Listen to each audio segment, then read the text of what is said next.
लाओ त्सु की जिंदगी में एक बहुत अद्भुत घटना है। लाओ त्सु एक बार एक नदी के किनारे बैठकर मछली पकड़ रहे थे। जाल डाल दिया, बैठे हुए थे।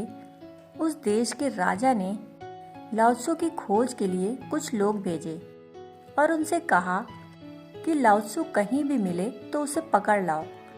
हमने सुना है कि वह बहुत बड़ा बुद्धिमान आदमी है और हमने यह भी सुना है कि उसने जिंदगी का राज पा लिया है, तो हम उसे इस देश का प्रधानमंत्री बनाना चाहते हैं ताकि वह सारे मुल्क को जिंदगी का राज बता दे। आखिर उन लोगों ने नदी के किनारे बड़ी मुश्किल से लाओ त्सु को पकड़ लिया। पहले तो पता लगाना मुश्किल हुआ क्योंकि लाओ त्सु कभी एक जगह टिकता ही न था। जिस गांव में गया, लोगों ने कहा, हाँ लाओ त्सु था, परंतु लाओ त्सु तो हवा की तरह है, आया और गया। वह किसी और गांव में होगा। बामुश्किल उस नदी के किनारे कुछ लोगों ने उसे जाकर पकड़ लिया। वह मछलियों को पकड़ने के लिए जाल डालकर चुपचाप बैठा था।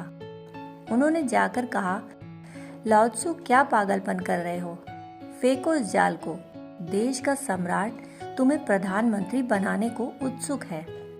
लाओ त्सु ने उन्हें गौर से देखा और उनसे कहा, मेरी एक बात सुनो। मैंने सुना है कि तुम्हारे सम्राट के महल में एक सोने का कछुआ है। एक कछुए के ऊपर सोने की परत चढ़ा दी गई है। उन्होंने कहा, है। वह बहुत ही प्राचीन है, हजारों साल से बाप दादाओं के जमाने से चला आ रहा है। उसकी पूजा होती है, उसे सिंहासन पर बिठाया है। उसके आसपास लाखों के हीरे जवाहरात जड़े हैं। लाओ त्सु ने कहा, वही मैं पूछता हूँ, है ना ऐसा कछुआ? उन्होंने कहा, हाँ ऐसा कछुआ है। और पास में एक कछुआ पड़ा हुआ था, रेत में लौट रहा था, कीचड़ में खेल रहा था। लाओ त्सु ने कहा, अगर तुम इस कछुए से कहो कि हम तुम्हें सोने की वर्क चढ़ाकर और सिंहासन पर बिठा देंगे, तो वह वहां जाना पसंद करेगा या मिट्टी में ही लौटता रहेगा?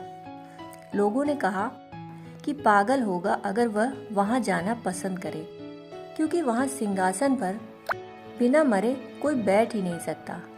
वहां तो मर कर बैठना पड़ेगा, तभी ऊपर सोना चढ़ेगा। तो लाओ त्सु ने कहा कि हम भी यही ठीक हैं, हम भी सिंहासन पर नहीं बैठते, क्षमा करो, वापस लौट जाओ।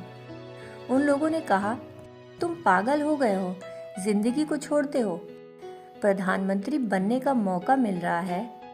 लाओ त्सु ने कहा, हम पूरी तरह जिंदा हैं, हम जरा भी कम जिंदा नहीं हैं। हम पूरी जिंदगी का मजा ले रहे हैं। और अपने प्रधानमंत्रियों से, अपने सम्राट से कह देना कि अगर जिंदगी को पाना हो तो लाओ त्सु के पास आ जाए, और लाओ त्सु को जिस दिन मरना होगा उनके पास आ जाएगा। उनमें से एक ने कहा, पलायनवादी मालूम होते हो, कहाँ इतना बड़ा मौका मिल रहा है, उसे छोड़कर भाग रहे हो। लाओ त्सु ने कहा, तुम यह कहते हो, अगर मैं जाऊंगा तो ये कछुआ मुझ पर हंसेगा, यह मछलियाँ मुझ पर हंसेंगी, ये हवाएं मुझ पर हंसेंगी, ये वृक्ष मुझ पर हंसेंगे कि कहाँ फंस गया पागल, जिंदगी को छोड़कर कहाँ जा रहा है।